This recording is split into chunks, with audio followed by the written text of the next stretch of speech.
Hello दोस्तों, नमस्कार। स्वागत है आप सभी का आज की इस वीडियो में। आज हम बात करने वाले हैं Uttar Pradesh police constable exam के लिए जीके और जीएस से संबंधित कुछ महत्वपूर्ण प्रश्नों के बारे में। दोस्तों, वीडियो को शुरुआत से लेकर अंत तक आपको फुल कंसंट्रेशन के साथ में आपको देखना है, क्योंकि बहुत सारे ऐसे आज के इस वीडियो में मैं प्रश्न बताने वाला हूँ जो आपके आगामी एग्जाम के लिए महत्वपूर्ण है। तो वीडियो को ध्यान के साथ में देखिएगा, और यदि अभी तक आपने चैनल को सब्सक्राइब नहीं किया है तो चैनल को सब्सक्राइब जरूर कर लें, और इस वीडियो को आप अपने दोस्तों में शेयर जरूर करेंगे। चलिए दोस्तों, बढ़ते हैं अपने प्रश्नों की ओर। और सबसे पहला प्रश्न है आपके सामने स्क्रीन पर। देखिए, कह रहा है कि निम्न में से शाहनामा के रचयिता कौन है। ऑप्शन पहला कह रहा है कि आमिर खुसरो हैं, कुतबी हैं, अलबरूनी और फिरदौसी हैं। चलिए, तो कमेंट करते रहिएगा और ठीक है। चलिए बताइएगा इसका आंसर क्या होगा सही। तो देखिए, आमिर खुसरो की बात करते हैं तो आमिर खुसरो के द्वारा लिखा गया तुगलकनामा, ठीक है। इनकी जो रचना है वो है तुगलकनामा। याद रखना है आपको, बहुत ही इंपॉर्टेंट ये प्रश्न है, पूछा गया प्रश्न है कि तुगलकनामा किसकी रचना है। आमिर खुसरो की है, ठीक है। इसके अलावा आमिर खुसरो से जो आपके एग्जाम में प्रश्न बन सकता है, पूछा जाता है कि इनका जन्म कहाँ पर हुआ था, ठीक है। तो याद रखना है एटा में, एटा उत्तर प्रदेश में इनका जन्म हुआ था। यदि इसके अलावा ये प्रश्न पूछा जाता है कि आमिर खुसरो किस मुगल शासक के समकालीन रहे हैं, तो आपको यह भी याद रखना है अलाउद्दीन खिलजी, ठीक है। अलाउद्दीन खिलजी के, ठीक है, शासन के समकालीन रहे हैं कौन? आमिर खुसरो, ठीक है। इनको तबला और गिटार का भी जनक बोला जाता है, यह भी आपको याद रखना है, ठीक है। चलिए, इसके बाद बात करते हैं उतबी की। उतबी की बहुत ही इंपॉर्टेंट एक रचना है, वो है किताब उल हिंद।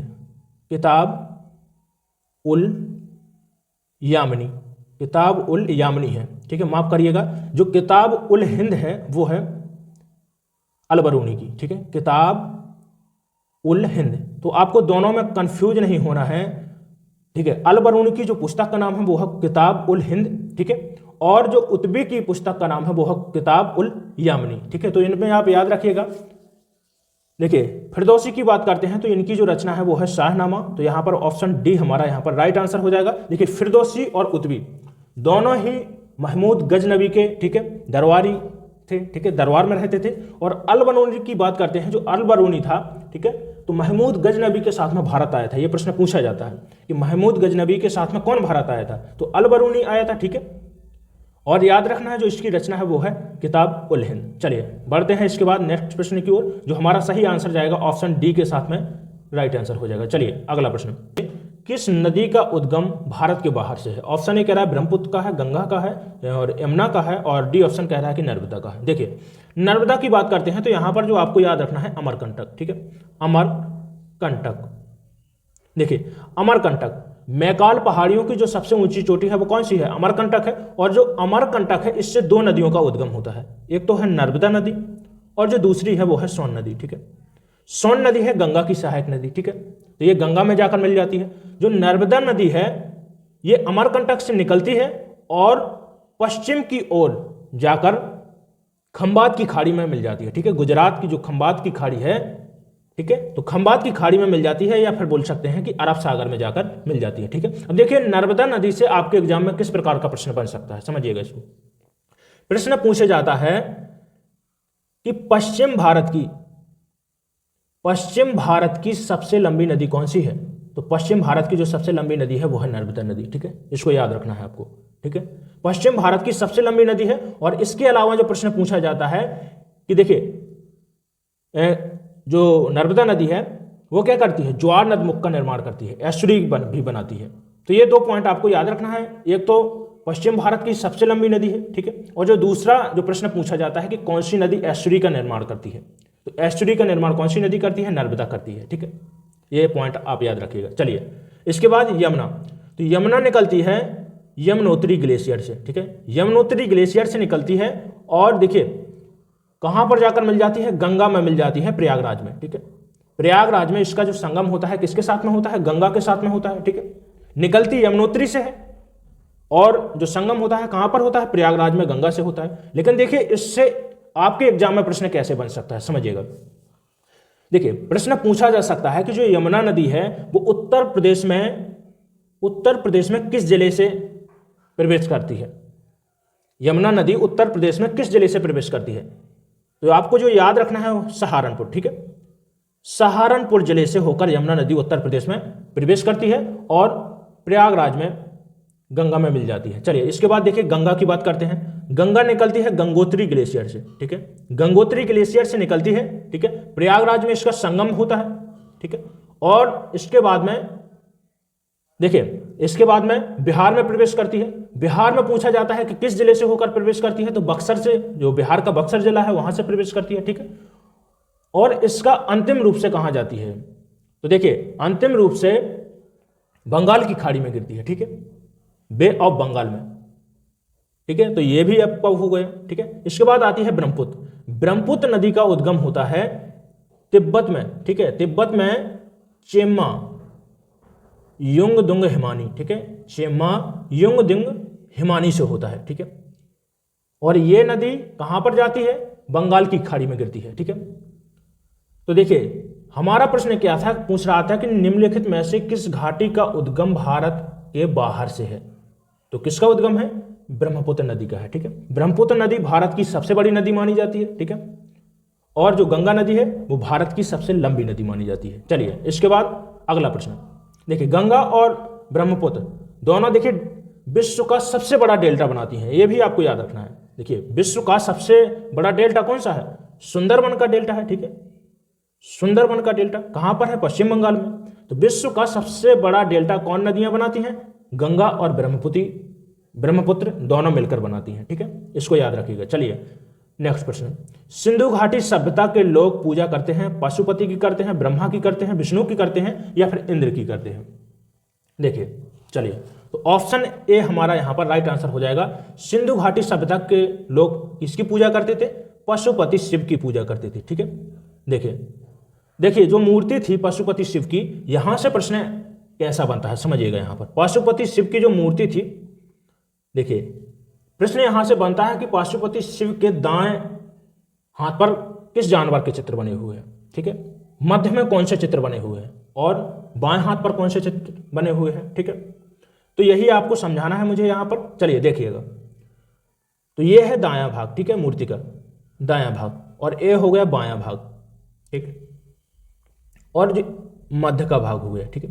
तो मध्य में जो तस्वीर बनी हुई है इस मूर्ति की, दो हिरण है, ठीक है, दो हिरण है, याद रखिएगा इसको, ठीक है, और बाएं भाग में है भैंसा और गेंडा, ठीक है, गेंडा है, और दाएं हाथ में बनी हुई है बाघ और हाथी की, ठीक है।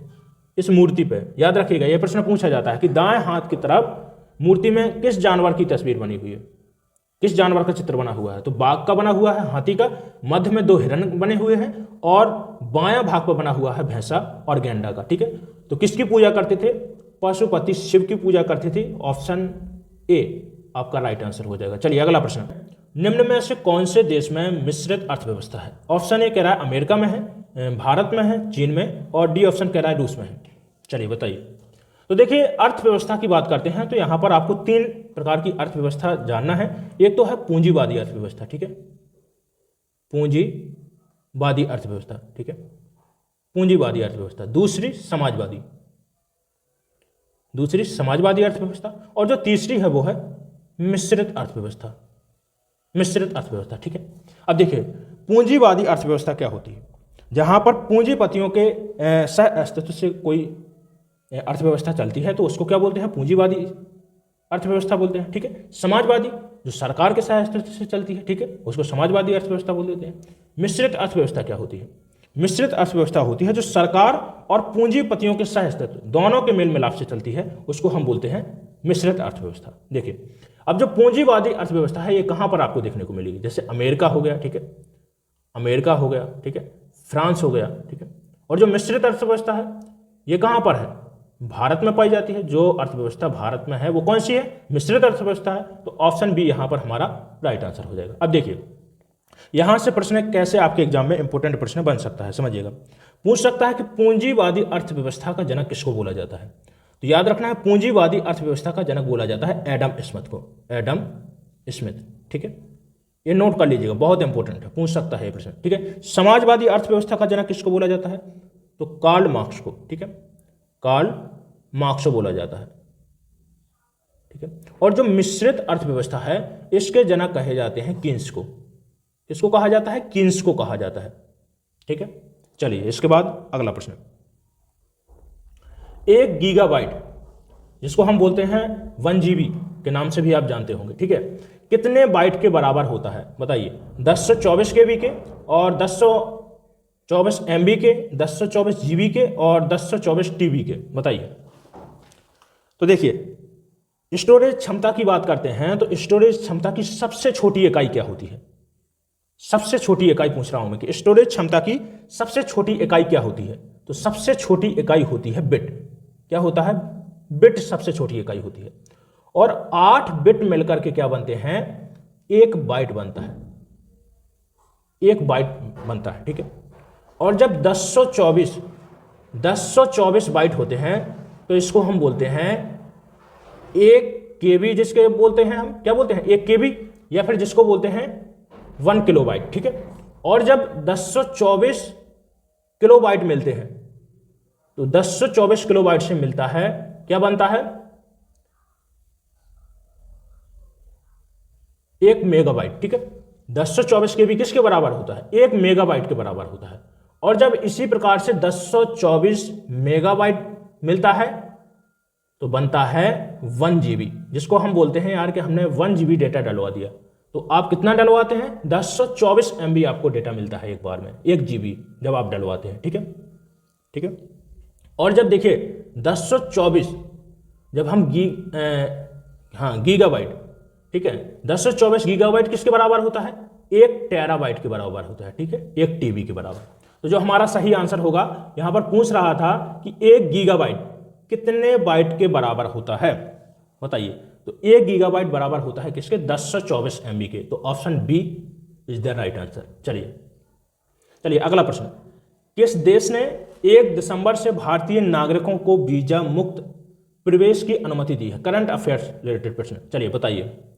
तो देखिए कह रहा है कि किस देश ने 1 दिसंबर से भारतीय नागरिकों को वीजा मुक्त प्रवेश की अनुमति दे दी है? चलिए ऑप्शन ए कह रहा है कि मलेशिया, पाकिस्तान, चीन और इंडोनेशिया। तो देखिए मलेशिया के प्रधानमंत्री अनवर इब्राहिम ने, ठीक है, अनवर इब्राहिम के द्वारा यह घोषणा की गई कि चीन और भारत को, ठीक है, चीन और भारत के नागरिकों को क्या है? 1 दिसंबर से लेकर, ठीक है, 1 दिसंबर से लेकर 30 दिन तक उनको वीजा मुक्त प्रवेश करने को दिया जाएगा। किसमें? मलेशिया में, ठीक है। तो यहां पर जो हमारा सही आंसर होगा ऑप्शन ए राइट आंसर हो जाएगा, ठीक है। किसने दिया है? मलेशिया ने दिया है। किन किन देशों को दिया है? भारत और चीन के नागरिकों को दिया है। ये आपको यहां से पॉइंट याद रखना है। चलिए इसके बाद नेक्स्ट प्रश्न है, इग्लू क्या है? चलिए बताइए इग्लू क्या है? ऑप्शन ए है कालाहारी खानाबदोशों द्वारा शिकार किए जाने वाला एक प्रकार का पशु है।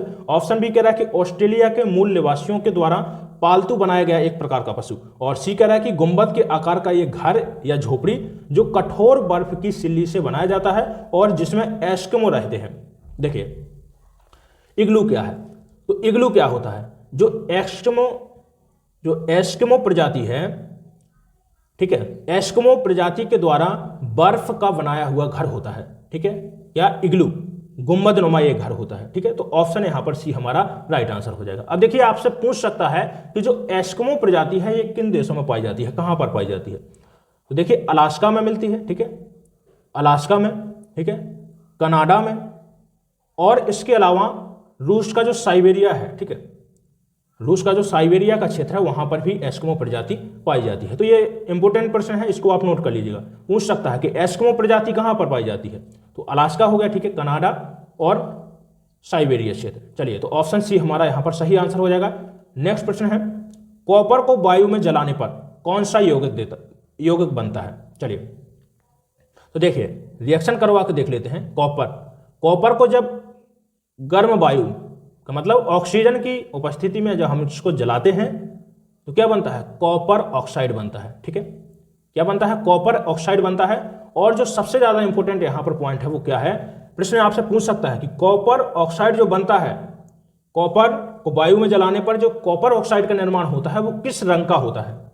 तो इसको आपको याद रखना है, किस रंग का होता है, काले रंग का, ठीक है, काले रंग का होता है, ये भी आप याद रखिएगा, ठीक है। चलिए बैलेंस भी कर लेते हैं रिएक्शन को। हमारे पास यहाँ पर 2 ऑक्सीजन है, ठीक है, और यहाँ पर कितनी हो रही ऑक्सीजन, 1 है, ठीक है, और कॉपर भी 1 है, तो यहाँ पर भी 2 जोड़ देंगे और यहाँ पर भी 2 जोड़ देंगे, ठीक है। तो ये हमारी रिएक्शन भी बैलेंस हो गई। प्रश्न था हमारा कि कॉपर को वायु में जलाने पर कौन सा यौगिक बनता है, तो कॉपर ऑक्साइड बनता है, ठीक है। तो ऑप्शन यहाँ पर सी इज द राइट आंसर। चलिए अगला प्रश्न, कांग्रेस की पहली महिला अध्यक्षता, नहीं ये गलत हो रहा है, ठीक है, प्रश्न कांग्रेस की पहली महिला अध्यक्ष कौन थी, ये बताना है आपको, ठीक है।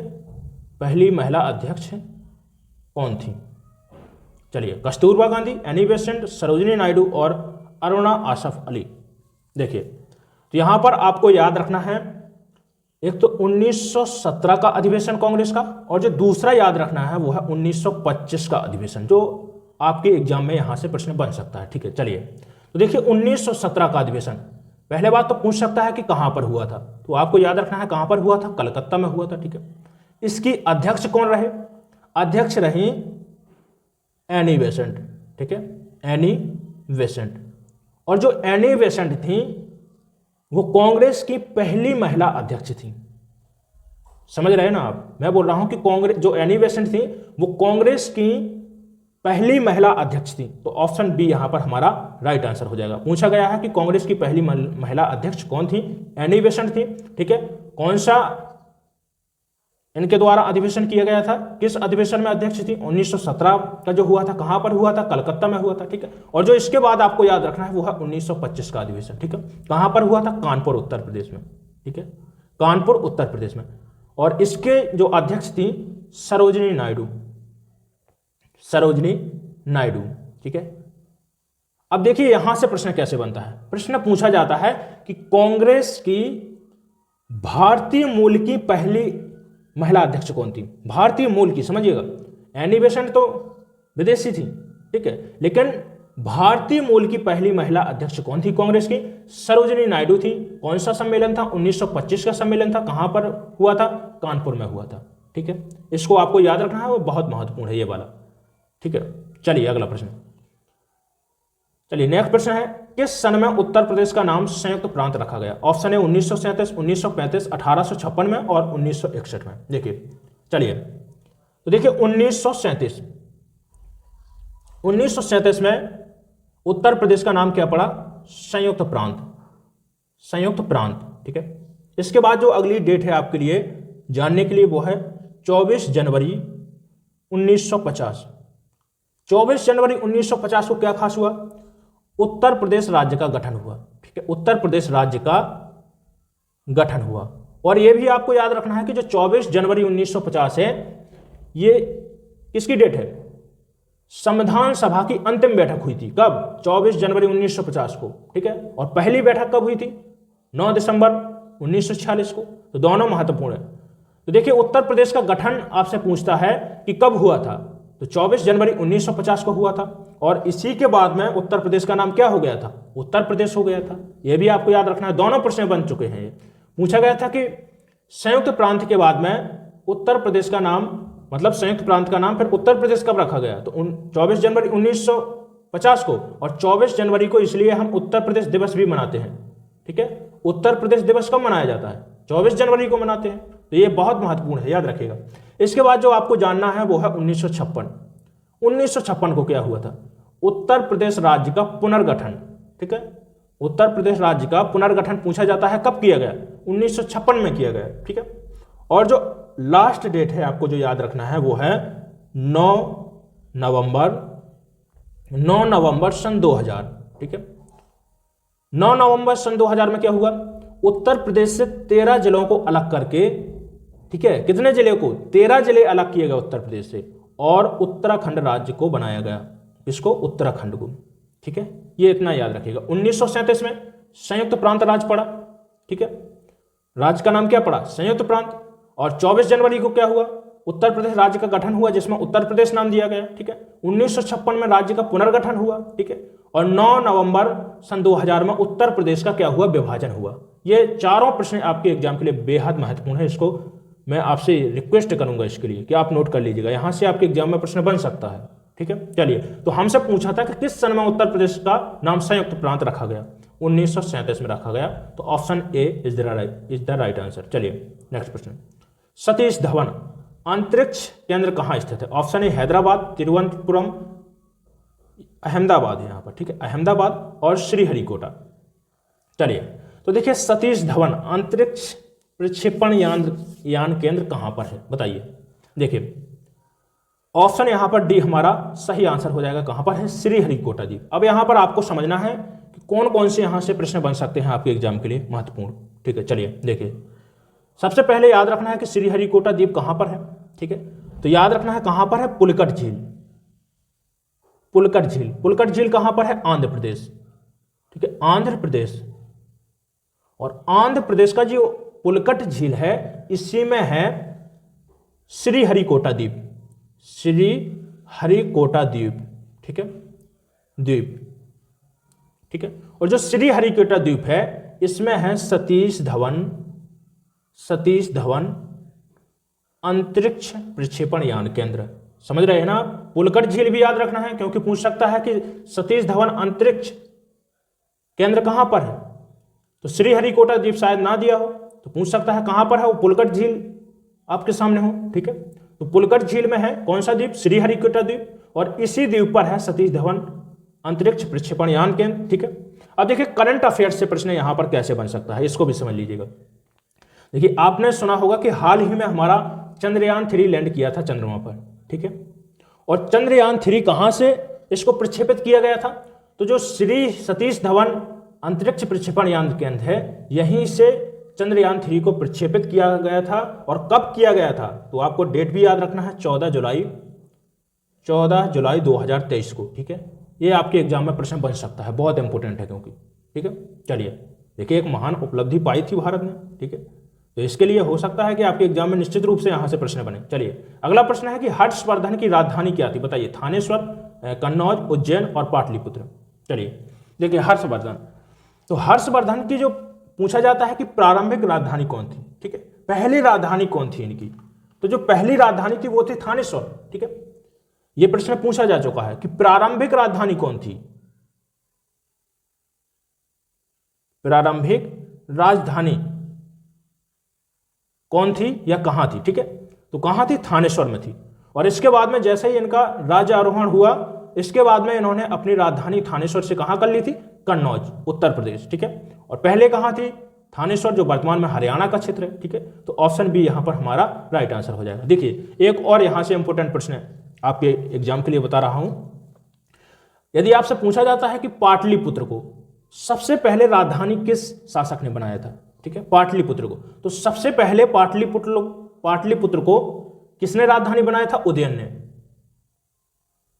ने, ठीक है, मगध का राजा था ये, उदयन ने बनाया था। इसकी पहले जो राजधानी थी वो थी राजगृह, ठीक है, राजगृह। और राजगृह के बाद में इसने अपनी राजधानी कौन सी बनाई थी? पाटलिपुत्र। इसने पाटलिपुत्र शहर की स्थापना की थी, किसने की थी? उदयन ने की थी। और इसी को फिर राजधानी बनाया था, ठीक है। ये पॉइंट याद रखिएगा क्योंकि साथ में देखिए अशोक देगा आपको, ऑप्शन में क्या देगा? अशोक महान। तो अशोक महान ने भी, ठीक है, पाटलिपुत्र राजधानी बनाई थी। तो बहुत से बच्चे पाटलिपुत्र लगा कर आते हैं, तो वहीं पर प्रश्न गलत हो जाता है। चलिए अगला प्रश्न, इंदिरा गांधी परमाणु अनुसंधान की स्थापना कहां पर की गई? काकरापार, ननौरा और रावत भाटा, कलपक्कम। देखिए काकरापार कहां पर है? गुजरात में है। किस नदी पर है? ताप्ती नदी के किनारे है, ठीक है। नरौरा, जो नरौरा है कहां पर है? उत्तर प्रदेश के बुलंदशहर में, ठीक है। कहां पर है? उत्तर प्रदेश का जो बुलंदशहर जिला है, बुलंदशहर, ठीक है। और यदि नदी पूछता है तो गंगा नदी के तट पर है, ठीक है, गंगा नदी के किनारे पर है। रावत भाटा है राजस्थान, ठीक है, राजस्थान में है। कलपक्कम जिसको हम इंदिरा गांधी परमाणु अनुसंधान केंद्र भी बोलते हैं, तो कहां पर है? कलपक्कम तमिलनाडु में है। ऑप्शन डी हमारा सही आंसर हो जाएगा। चलिए अगला प्रश्न, कह रहा है कि किस वायसराय ने बंगाल का विभाजन किया? Option A Lord Lytton, Lord Ripon ने, लॉर्ड कर्जन ने और लॉर्ड इरविन ने। बताइए। तो देखिए बंगाल विभाजन किस वायसराय के द्वारा करवाया गया था? तो लॉर्ड कार्जन के द्वारा करवाया गया था। ऑप्शन सी यहाँ पर हमारा सही आंसर हो जाएगा। यहाँ पर आपको देखिए दो यहाँ पर डेट याद रखनी है। एक तो देखिए पूछा जाता है कि बंगाल विभाजन का निर्णय कब लिया गया, देखिए 20 जुलाई, ठीक है, 20 जुलाई 1905 को, ठीक है, निर्णय लिया गया। और प्रभावी कब हुआ, 16 अक्टूबर 1905 को बंगाल विभाजन प्रभावी हो गया था। तो दोनों में अंतर समझना है आपको। निर्णय लिया गया 20 जुलाई 1905 को और 16 अक्टूबर 1905 को बंगाल विभाजन प्रभावी हो गया था, ठीक है, दोनों अलग अलग हैं, याद रखिएगा इसको। चलिए लॉर्ड लेटन से क्या है महत्वपूर्ण समझिएगा। देखिए लॉर्ड लेटन के द्वारा वर्नाकुलर प्रेस एक्ट और आर्म्स एक्ट, ठीक है, ये दोनों एक्ट किसके द्वारा चलाए गए, लॉर्ड लेटन के द्वारा, ठीक है। 1878 में वर्नाकुलर प्रेस एक्ट और आर्म्स एक्ट लॉर्ड लेटन के द्वारा चलाए गए और खत्म किसके द्वारा किए गए, लॉर्ड रिपन के द्वारा, ठीक है। ये दोनों एक्ट को, वर्नाकुलर प्रेस एक्ट को और आर्म्स एक्ट को, दोनों को किसने खत्म किया था, लॉर्ड रिपन ने, ठीक है। देखिए लॉर्ड रिपन के द्वारा एल्बर्ट बिल, पूछा जाता है कि एल्बर्ट बिल किसके द्वारा लाया गया, तो एल्बर्ट बिल लाया गया था लॉर्ड रिपन के द्वारा, ठीक है। लॉर्ड इरविन से क्या महत्वपूर्ण है, लॉर्ड इरविन के समय में देखिए भगत सिंह राजगुरु और सुखदेव, ठीक है, भगत सिंह, राजगुरु और सुखदेव को किसके समय पर, लॉर्ड इरविन के समय पर ही फांसी दी गई थी लाहौर में, ठीक है।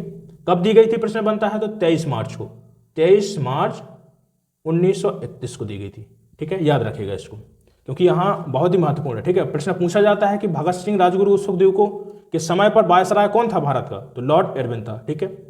चलिए नेक्स्ट प्रश्न, मनुष्य के मस्तिष्क की सबसे बाहरी झिल्ली बताइए। पिया नहीं, पाया मैटर है, ठीक है, पाया मीटर नहीं, मैटर है, मैटर, ठीक है, मैटर और ड्यूरा मैटर और इलेक्ट्रोनॉइड मैटर, ठीक है। देखिए तो तीन यहां पर झिल्ली हैं, जो सबसे बाहरी झिल्ली होती है वो होती है ड्यूरा मैटर, ठीक है, मध्य की होती है इलेक्ट्रोनॉइड मैटर और जो सबसे भीतरी होती है उसको बोलते हैं पाया मैटर। तो ऑप्शन यहां पर सी हमारा राइट आंसर हो जाएगा। चलिए अगला प्रश्न। चलिए दोस्तों सभी प्रश्न कंप्लीट हो चुके हैं और कमेंट करके आप जरूर बताइए कि आपको आज का ये प्रैक्टिस सेट कैसा लगा है, ठीक है, आपने कुल कितने प्रश्न आज अटेंड किए हैं, जो आपके प्रश्न सही हुए हैं। और यदि अभी तक आपने चैनल को सब्सक्राइब नहीं किया है तो चैनल को सब्सक्राइब जरूर कर लें और एक लाइक जरूर कर दीजिएगा वीडियो को। चलिए इसके बाद मिलते हैं अगले वीडियो में, धन्यवाद।